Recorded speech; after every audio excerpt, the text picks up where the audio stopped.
Alright guys, wanted to do a follow-up video on a recent post, which was discipline and motivation when it comes to obedience.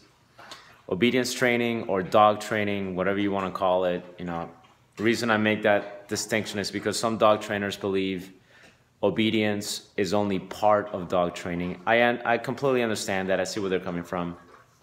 They see obedience as just a bunch of tricks to make your life easier. But in dog training, you don't necessarily have to teach a good obedience routine or set of skills for a dog to behave, for a dog to have good manners. So I get that. So that post was related to obedience, dog training, whatever you want to call it. And it was, there are really two parts to dog training. There is motivation and then there is discipline. Now motivation, you could argue, there's the motivation to do something, and there's also the motivation to avoid something, therefore doing it. Meaning I want to do this behavior because good things happen as a result, or I want to do this behavior so I can avoid unpleasant things. So motivation in this case, I'm going to talk about, motivation meaning the dog actually looks motivated, the dog looks happy, the dog wants to do it. This is going to be your softer approach, your positive approach. And in dog training in general, you want the dog to want to do the behavior. Whether it's walking politely on a leash, sitting, heeling, recall, you want the dog to have the desire to do the behavior. Additionally, there's another part of dog training, and that is discipline. Discipline is more like, I don't really want to do it, but I have to do it. In dog training, as a lot of you guys know, it involves discipline as well. Yeah, I want the dog to want to behave. I want the dog to be very motivated to behave. But I also want the discipline, meaning when you don't want to do it, you still have to do it, right? There are things that I have to do that I don't want to do. And that is discipline. There are things that I love to do, and I do them because there's a great reward history. I love doing those things, and it's just a blast for me to do them. And even though the people go, why do you do that? I love doing it. There are things that you all have to do that you don't want to do. In dog training, it's the same thing. I want the dog to be in scenarios where it has to do something that it may find inconvenient at the moment. A recall, for instance. Do you really think a dog wants to stop trailing a critter, or wants to start trailing, or wants to stop sniffing urine to come back to you? That's the last thing they want to do. But that's where the discipline comes in.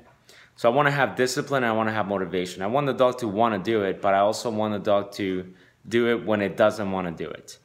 If I rely too much on motivation, which is great, by the way, great to start with, but if I never move past motivation, what happens is there won't be reliability. Because at one point, I'm going to ask my dog to do something that it doesn't want to do.